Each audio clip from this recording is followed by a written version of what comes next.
you, sir. The topic on which I will focus would be the role of ICT in border management. Gentlemen, as you would know that BSF is an organization which is working for the protection of border of two international borders of India.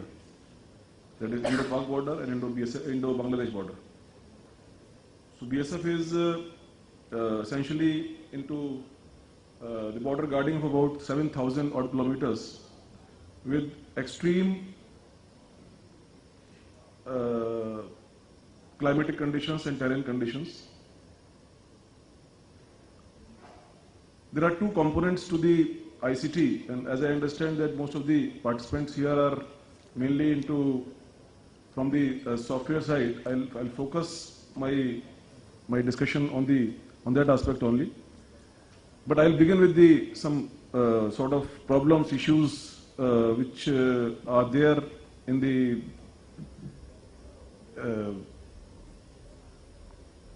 technological solutions to the border management, which mainly pertain to hardware, so that the software aspect can be seen in that perspective. Essentially, for border guarding, we require good surveillance equipments, which is, as you would know, is a mainly a hardware issue. And the problem is that because of the complexity of the border and because of the complexity of the terrain in which they have to be deployed and operated, within the same 6 or 7 technologies which are available all over the world, there is a lot of variation, and the challenging part is to dovetail the particular type of technology and particular type of equipment to a particular type of terrain and climate. Seen in this perspective, the role of GIS becomes extremely important. So BSF as an organization is heavily into the GIS-based applications. These applications may take many forms, and we are also in the process of equipping ourselves or designing some applications based on GIS. The biggest issue when I talk about GIS is an accurate, detailed map, whether it is raster or vector map. I mean, when the vector map, the normal detail which is required for any type of operational requirement is about 0.8 meters or 1 meter. Now that type of detailed maps, digitized maps, are normally not available. That is one huge issue, especially if you see it in the context of the security of these maps. Because although Google or some such agencies might have those maps, but then there are huge security issues involved with accessing open platform Google for security applications like that of BSF or probably some other strategic purposes. So first issue which I would address, I would like the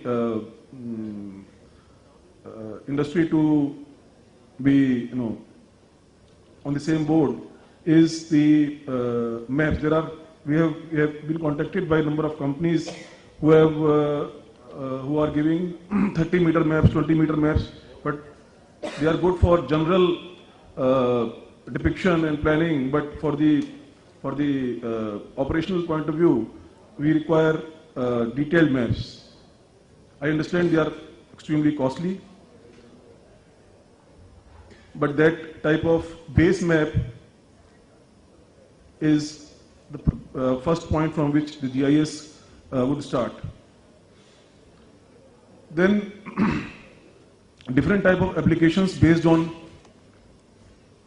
these maps, or rather to be plotted or layered on these maps based on a requirement, is another area in which we would like to have more cooperation with the industry. There is huge number of uh, pot, potential in this area.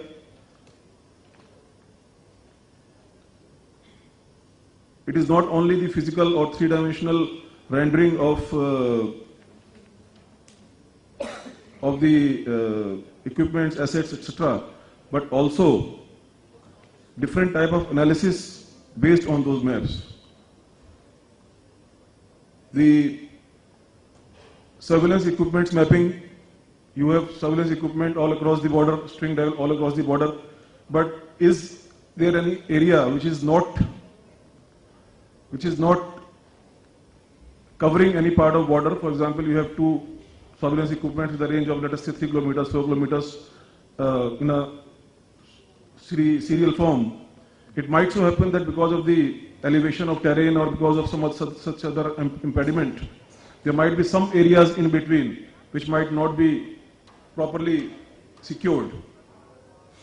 Now, this is a very critical requirement for BSF.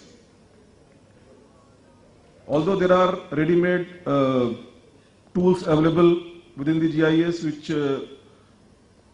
when these parameters are filled in those equipment, those software, they show the area which is covered by the surveillance equipment, the area which is not dark area. But when we see them and compare them on the ground, then there is appreciable difference. So these type of applications, high-end applications in which we can extrapolate, we can sort of have a virtual type of scenario in which we know that which part of the border is insecure in terms of surveillance, and we can put more surveillance equipments in that point is a critical requirement. So GIS-based applications is one broad area which is being used in BSF and where there is a lot of potential of being used in BSF.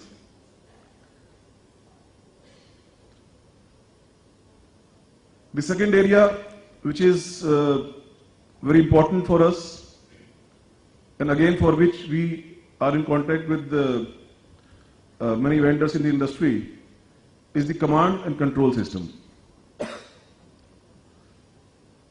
As you would know, again, the inputs come from different type of surveillance equipments.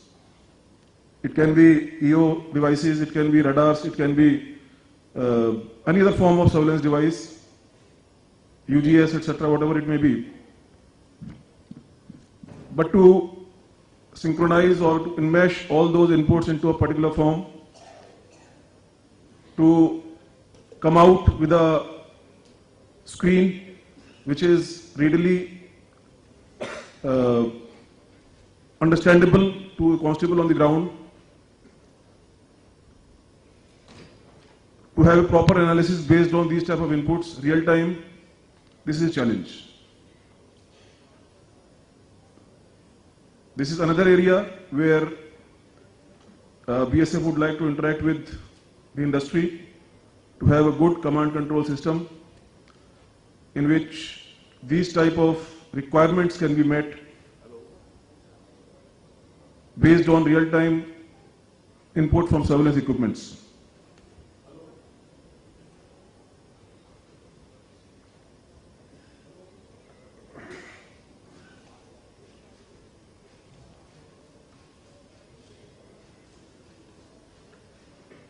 At a lot of places where BSF is deployed are inaccessible. There is no electricity there, there is no communication facilities there. So having a good communication backhaul system from these areas onto our control rooms or our command control rooms is again a big challenge. Having the same COP, that is common operating picture, which is in the control room, with a constable or patrol party on the ground is another big challenge, especially seen in the context of the areas in which communication is itself an issue.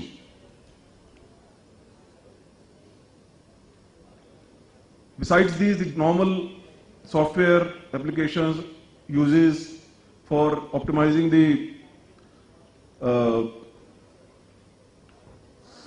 resources, optimizing the personnel, making the work processes more, business processes more efficient. They are the general softwares which are required for any organization, and BSF also is using these softwares for these type of technologies for its professional discharge of its duty. Finally, all I can say is that although, especially in a task like ours, ICT is definitely a great force multiplier.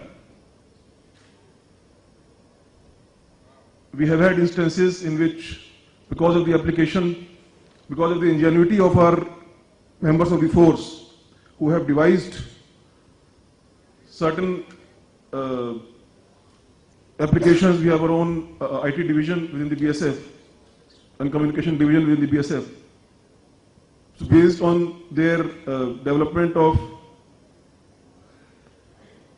applications, we have used these surveillance equipments in a very